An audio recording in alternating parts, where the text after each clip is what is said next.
ಒಂದು ಕ್ಷಣ ವಾಯುತತ್ವ ಇಲ್ಲದೆ ಬದುಕಕ್ಕಾಗಲ್ಲ. ಕೆಲವ್ರು ಹೇಳ್ಬೋದು ಯೋಗಿಗಳೆಲ್ಲ ಸಮಾಧಿ ಕಟ್ಟಿಸ್ಕೊಂಡು ಕುತ್ಕೊಂಡ್ಬಿಡ್ತಾರೆ, ಅವರು ಏನೋ ಟೆಕ್ನಿಕ್ ಕಂಡಿಡ್ಕೊಂಡಿರ್ತಾರೆ ವಾಯುವನ್ನು ತಗೊಳಕ್ಕೆ, ಬೇರೆ ಟೆಕ್ನಿಕ್ ಇರ್ತದೆ ಅದಕ್ಕೆ ಹಂಗೆ ಕುತ್ಕೋಬೋದು ಅಷ್ಟೇ. ಆದರೆ ಆಮ್ಲಜನಕ ವಾತಾವರಣದಲ್ಲಿ ಇಲ್ಲ, ನಮಗೆ ಬದುಕೇ ಇಲ್ಲ, ಬದುಕೇ ಇಲ್ಲ. ಇಂತಹ ಬದುಕಿಲ್ಲದ ವಾಯುತತ್ವದ ಬಗ್ಗೆ ಎಷ್ಟು ಅಲಕ್ಷ್ಯ ಮಾಡ್ತಾರೆ ಅಂದರೆ, ಯಾರೋ ಹೇಳ್ತಾ ಇದ್ರು, ನಾನು ಕಲ್ಗಟ್ಟಿಗೆ ಹೊಸದಾಗಿ ಬಂದಾಗ ಹೇಳ್ತಾ ಇದ್ರು, ಅಥವಾ ಬರಕ್ಕೆ ಮುಂಚೆನೇ ಹೇಳ್ತಾ ಇದ್ರು, ದಾಂಡೇಲಿಯ ಪೇಪರ್ ಮಿಲ್ಲಿನ ವಾಸನೆ ಕಲ್ಗಟ್ಟಿಗೆವರೆಗೂ ಬರ್ತದಂತ. ಹೌದಾ? ಬರುತ್ತೆ? ನಿಮಗೆಲ್ಲ ಗೊತ್ತಾ? ಅನುಭವಕ್ಕೆ ಬಂದಿದೆಯಾ? ನನಗೆ ಇನ್ನೂ ಅನುಭವಕ್ಕೆ ಬಂದಿಲ್ಲ. ಬೆಳಗ್ಗೆ ಹೊತ್ತು ಅನಿಸ್ಬೋದು ಅನ್ಸುತ್ತಲ್ಲ, ಬೆಳಗ್ಗೆ ಗೊತ್ತಾಗ್ತದ, ಪಡುಗಾಳಿ ಬಿಟ್ಟರೆ ಗೊತ್ತಾಗ್ತದೆ. ಸಲ್ಕಿನ ಕೊಪ್ಪದಲ್ಲಿದ್ದಾಗ ನನಗೆ ಗೊತ್ತಾಗ್ತಿತ್ತು. 4 ಗಂಟೆಗೆ ಹಂಗೆ ಬೇಗ ಎದ್ದಾಗ ಜೋರಾಗಿ ಉಸಿರಾಟ ಮಾಡಿದ್ರೆ, ದಾಂಡೇಲಿ ಇರೋದು ಎಲ್ಲಿ ಸುಮಾರು ನಿಮಗೆ ಒಂದು 40-45 ಕಿಲೋಮೀಟ್ರ್ ಆಗ್ಬೋದಾ, 53 ಕಿಲೋಮೀಟ್ರ್ ಇದೆ. ಅಲ್ಲಿಂದ ಇಲ್ಲಿಗೆ ಬರ್ತದೆ ವಾಸನೆ, ಪಡುಗಾಳಿ ಬಿಟ್ರೆ ಅಂದರೆ ದಾಂಡೇಲಿಯವ್ರ ಗತಿ ಏನಾಗಿರ್ಬೋದು, ಅಲ್ಲೇ ವಾಸ ಮಾಡ್ತಕ್ಕಂಥವ್ರ ಗತಿ ಏನಾಗ್ತಿರ್ಬೋದು, ಯಾರು ಯೋಚನೆ ಮಾಡ್ತಾ ಇಲ್ಲ. ಈಗ ನನಗೆ ಅದೇ ವಿಚಿತ್ರ ಅನ್ನಿಸ್ತದೆ, ಅವ್ರಿಗೇನು ಶ್ವಾಸಕೋಶ ದೇವ್ರೇನಾದರೂ ಫೈಬರ್ದೇನಾದ್ರು ಕೊಟ್ಟ? ನಾನು ಫೈಬರ್ದು, ಪ್ಲಾಸ್ಟಿಕ್ಕಿಂದು. ಯಾಕೆ ಡೆಲ್ಲಿಲಿ ಹೋಗಿದ್ದೆ ನಾನು. ಡೆಲ್ಲಿಗೆ ಹೋದಾಗ ಅಲ್ಲಿ ಕರೋಲ್ ಭಾಗ ಅಂತ ಒಂದು ದಟ್ಟ ಅತ್ಯಂತ ಡೆನ್ಸಿಟಿ ಇರುವಂಥದ್ದು ಏನೋ ಜನಸಂಖ್ಯೆ ದಟ್ಟವಾಗಿ ವಾಸ ಮಾಡ್ತಕ್ಕಂಥ ಪ್ರದೇಶ ಡೆಲ್ಲಿ. ಅದರಲ್ಲಿ ಕರೋಲ್ ಭಾಗಲ್ಲಿದ್ದೆ. ಅಲ್ಲಿ ಅಡ್ಡಾಡ್ಕೊತ ಹೀಗೆ ಹೋದರೆ ಅಲ್ಲಿ ಕೆಲವು ಜನ ವಾಸ ಮಾಡ್ತಿದ್ದಾರೆ, ಈಗಲೂ ಇದಾರೋ ಇಲ್ಲೋ ಗೊತ್ತಿಲ್ಲ, ಈಗಲೂ ಇರ್ಬೋದು.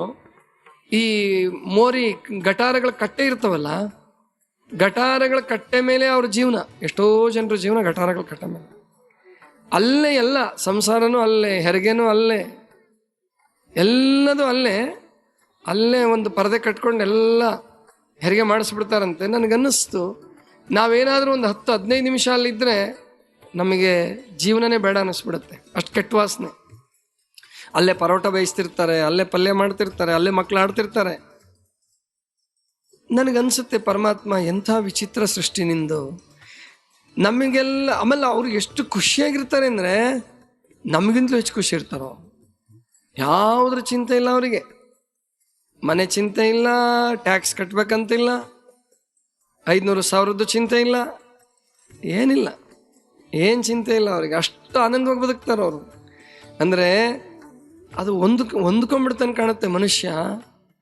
ಗೋಕಾಕಲ್ಲಿ ಪ್ರವಚನ ಮಾಡ್ತಿರುವಾಗ ಯಾರೋ ಒಬ್ರು ಹೇಳ್ತಿದ್ರು, ಅಲ್ಲೊಂದು ಫ್ಯಾಕ್ಟ್ರಿ ಇದೆ, ಈ ಮುಸ್ಕಿನ ಜೋಳದಿಂದ ಏನೇನೋ ಪ್ರಾಡಕ್ಟ್ಸ್ ಎಲ್ಲ ಮಾಡ್ತಾರೆ, ಇಡೀ ಗೋಕಾಕಿಗೆ ವಾಸನೆ ಬರ್ತದೆ ಅದು. ನಾನು ಅಲ್ಲಿದ್ದಾಗ ಅವ್ರಿಗೆ ಕೇಳ್ತಿದ್ದೆ, ಏನರಪ್ಪ ಹೆಂಗಿರ್ತೀರಿ ನೀವೆಲ್ಲ ಅಂದರೆ, ನಾವು ಅದನ್ನೇ ಪ್ರೋಟೀನ್ ಮಾಡ್ಕೊಂಬಿಟ್ಟಿವ್ರಿ ಅಂತ.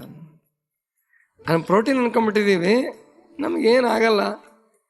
ಅಂದರೆ ದೇವ್ರು ಇದನ್ನು ಕೊಟ್ಟಿದ್ದಾನೆ, ಆದರೆ ಯಾಕೆ ಈ ಥರ ಇರ್ಬೇಕು ಮನುಷ್ಯ ಅಂತ ನಾನು ಅನ್ನೋದು. ಯಾಕೆ ಚೆನ್ನಾಗಿ ಬದುಕೋಕ್ಕಾಗಲ್ವಾ? ಎಲ್ಲೆಲ್ಲಿ ಸಾಧ್ಯತೆ ಇದೆಯೋ ಅಲ್ಲೆಲ್ಲ ಮರಗಿಡಗಳನ್ನು ಬೆಳೆಸ್ಕೊಂಡು ಚೆನ್ನಾಗಿ ಬದುಕೋಕ್ಕಾಗಲ್ವಾ? ನಮ್ಮ ಹಿರಿಯರಿಗೆ, ಋಷಿಮುನಿಗಳಿಗೆ ಗೊತ್ತಿತ್ತು ಏನು ಗಾಳಿಯ ಮಹತ್ವ, ಅವ್ರಿಗೆ ಗೊತ್ತಿತ್ತು. ವಾಯು ದೇವ ಅಂತ ಕರಿತಿದ್ರು. ಮಳೆಯಿಂದ ಹಿಂದೆ ವರುಣ ದೇವನನ್ನ, ಪೃಥ್ವಿ ಹಿಂದೆ ಭೂಮಾತೆಯನ್ನ, ವಾಯುವಿನ ಹಿಂದೆ ವಾಯು ದೇವನನ್ನು ಕಲ್ಪಿಸಿದ್ರು ಅವರೆಲ್ಲ.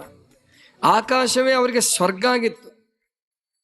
ಆಕಾಶದಲ್ಲಿ ಸ್ವರ್ಗ ಅಲ್ಲ, ಆಕಾಶವೇ ಅವರಿಗೆ ಸ್ವರ್ಗ ಆಗಿತ್ತು.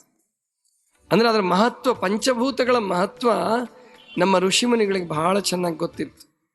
ಅದಕ್ಕೆ ಒಂದು ಮಾತು ಹೇಳ್ತಾರೆ ಅವರು, ವಾತೋ ಹಿ ಪ್ರಾಣ ಉಚ್ಯತೆ, ವಾತೋ ಹಿ ಪ್ರಾಣ ಉಚ್ಯತೆ. ಉಪನಿಷತ್ತುಗಳಲ್ಲಿ, ವೇದಗಳಲ್ಲಿ ಘೋಷಣೆ ಮಾಡ್ತಾರೆ, ವಾತೋ ಹಿ ಪ್ರಾಣ ಉಚ್ಯತೆ. ವಾತ ಅಂದರೆ ಗಾಳಿ, ಗಾಳಿಯೇ ಪ್ರಾಣವಾಗಿದೆ, ಗಾಳಿಯೇ ಪ್ರಾಣವಾಗಿದೆ. ವಾತೋ ಹಿ ಪ್ರಾಣ ಉಚ್ಯತೆ. ಆವಾತವಾಯಿ ಭೇಷಜಂ ವಿವಾತವಾಹೇ ಯದ್ರಪಃ. ಬಹಳ ಚೆನ್ನಾಗಿ ಹೇಳ್ತಾನೆ, ವಾತೋ ಹಿ ಪ್ರಾಣ ಉಚ್ಯತೆ ಅಂತ ಹೇಳ್ಬಿಟ್ಟು ಮುಂದೆ ಹೇಳ್ತಾನೆ, ಆವಾತವಾಯಿ ಭೇಷಜಂ. ಭೇಷಜಂ ಅಂದರೆ ಔಷಧಿ ಅಂತ. ಭೇಷಜ ಅಂದರೆ ಸಂಸ್ಕೃತದಲ್ಲಿ ಔಷಧಿ, ದವಾ. ಹಿಂದಿಲೇನು ದವಾ ಅಂತಾರಲ್ಲ, ಸಂಸ್ಕೃತದಲ್ಲಿ ಭೇಷಜ ಅಂತ ಹೇಳ್ತಾರೆ.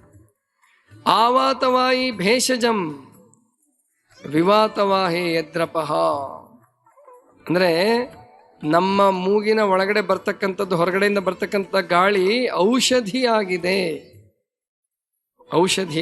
ಅದಕ್ಕೆ ಹಿಂದಿಲಿ ಒಂದು ಮಾತು ಹೇಳ್ತಾರೆ, ಪ್ರಾತಃ ಕಾಲೀನ ಹವಾ ಸೌರೋಗೋಂಕಿ ದವಾ ಅಂತ ಹೇಳ್ತಾರೆ. ಪ್ರಾತಃ ಕಾಲೀನ ಹವಾ ಸೌರೋಗೋಂಕಿ ದವಾ. ಯಾರಾದ್ರೂ ಡಾಕ್ಟರ್ ಹೇಳ್ಕೊಟ್ಟಿದಾರ ನಮಗೆ? ಸಕ್ಕರೆ ಕಾಯಿಲೆ ಬಂದ್ಮೇಲೆ ವಾಕಿಂಗ್ ಹೋಗ್ರಿ ಅಂತ ಹೇಳ್ತಾರೆ.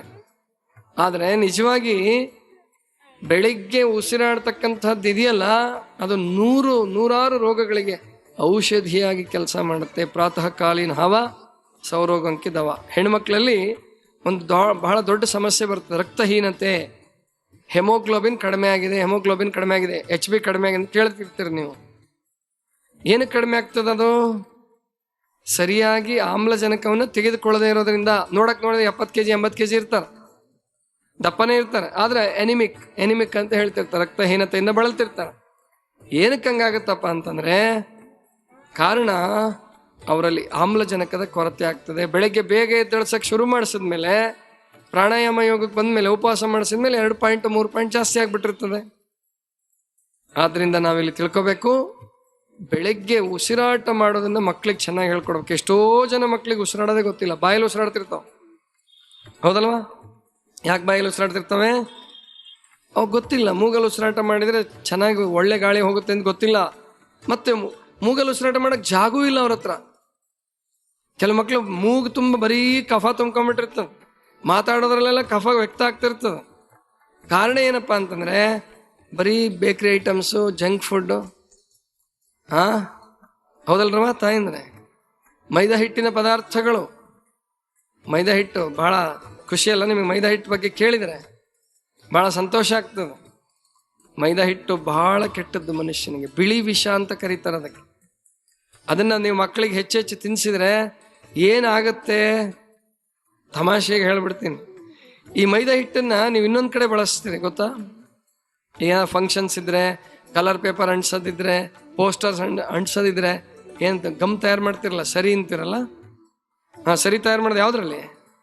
ಜೋಳದ ಹಿಟ್ಟಲ್ಲ, ಮೈದಾ ಹಿಟ್ಟಲ್ಲ? ಮೈದಾ ಹಿಟ್ಟಲ್ಲಿ ತಯಾರು ಮಾಡ್ತೀರಿ. ಯಾಕೆ?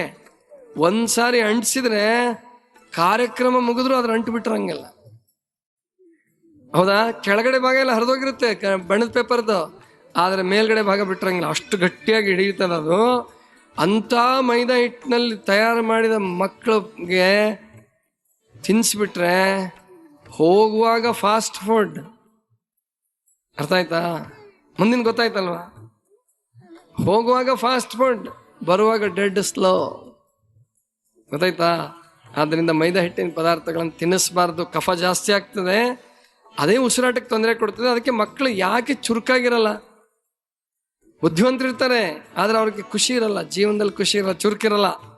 ಬುದ್ಧಿವಂತಿಕೆ ಬೇರೆ, ಎಕ್ಸಾಮಲ್ಲಿ ಮಾರ್ಕ್ಸ್ ತೆಗೆದುಕೊಳ್ಳೋದು ಬೇರೆ, ಆದ್ರೆ ಜೀವನದಲ್ಲಿ ಖುಷಿಯಾಗಿರೋದು, ಸಂತೋಷವಾಗಿರೋದು ಬೇರೆ. ಆದ್ರಿಂದ ನಾವಿಲ್ಲಿ ತಿಳ್ಕೋಬೇಕು, ಗಾಳಿಯನ್ನು ಸರಿಯಾಗಿ ಉಸಿರಾಟ ಮಾಡಬೇಕು.